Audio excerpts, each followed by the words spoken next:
উস্কানিমূলক কথা বলছে, খেলা হবে, উঠে খেলা হবে, খেলার লোক পাই না, পাবলিক খেলার লেগে বের হয়েছে, আর আপনি খেলা থুয়ে মাঠে যা, মাঠে নাই কে, বিদেশ চলে গেছেন। এখন ওই কাকু অসুস্থ আছে, ওবায়দুল কাকু, আল্লাহ এই কাকুকে তুমি সুস্থ করো, হায়াত দারাজ করো, ও যেন বাংলার জমিনে বিচারটা দেখে যায় যে কাকুর বিচারটা কিরকম হয়। কি কর না, কাকু কেন মরবে?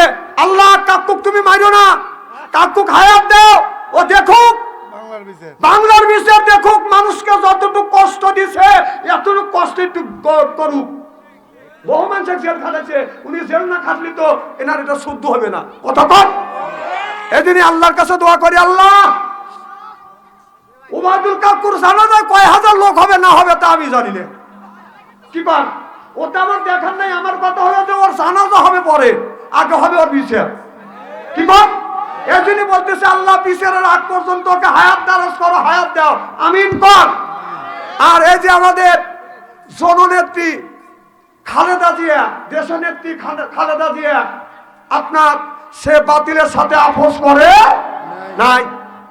বিচারি 3 বার প্রধানমন্ত্রী করছে, একটা আলেম ওলামাকে কোনোদিন গালি দেয় নাই, কোনোদিন রাজাকারও বলে নাই, জঙ্গিবাদ ও সন্ত্রাস বলে নাই, জিয়া রহমানও বলে নাই। এই জন্য তার জানা যায় হাজার নয় লক্ষ লক্ষ মানুষ, শুধু নয় লক্ষ লক্ষ আলেম দাঁড়াইছে, সুবহানাল্লাহ জোরে কর।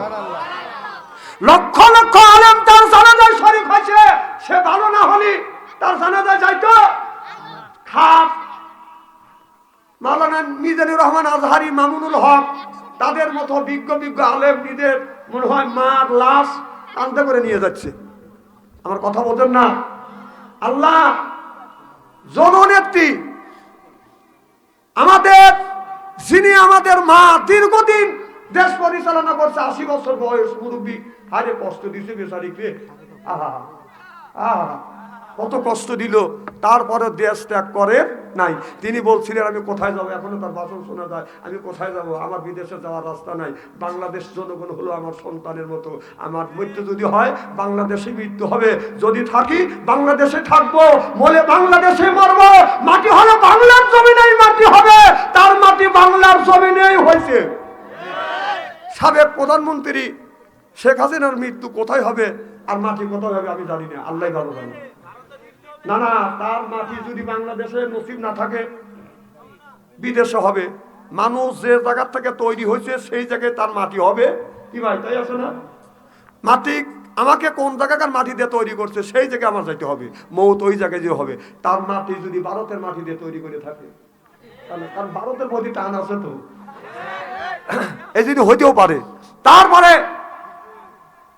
যে একটা ফাতেমা নামে একটা মেয়ে বেগম খালেদা জিয়ার সাথে দীর্ঘদিন তার খেদমত করছে, তার ছেলে নাই, ছেলেকে কাছে ছিল না, 2টা ছেলে, একটা মারা গেছে, মেয়ে নাই, আর একটা ছেলে তারেক রহমান, সে ছিলেন বিদেশে লন্ডন 17 বছর, তিনি নিজের মায়ের মতো করে আপনার এই ফাতেমা খালেদা জিয়ার খেদমত করছে, যখন ঠিক কিনা?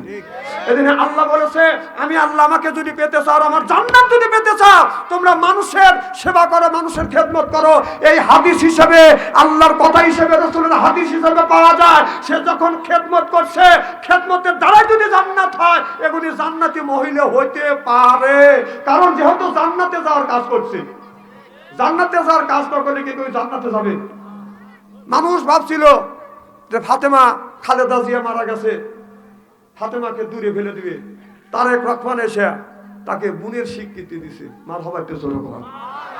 সে বলছে আজকের থেকে ফাতেমা আমরা যা করি নেই, এই ফাতেমা সেইটা করে দেখাইছে, এই ফাতেমা হলো আমার বোন, আমি বোন হিসেবে স্বীকৃতি দিলাম, আর জিয়া পরিবারের মেয়ে হিসেবে ঘোষণা করলাম।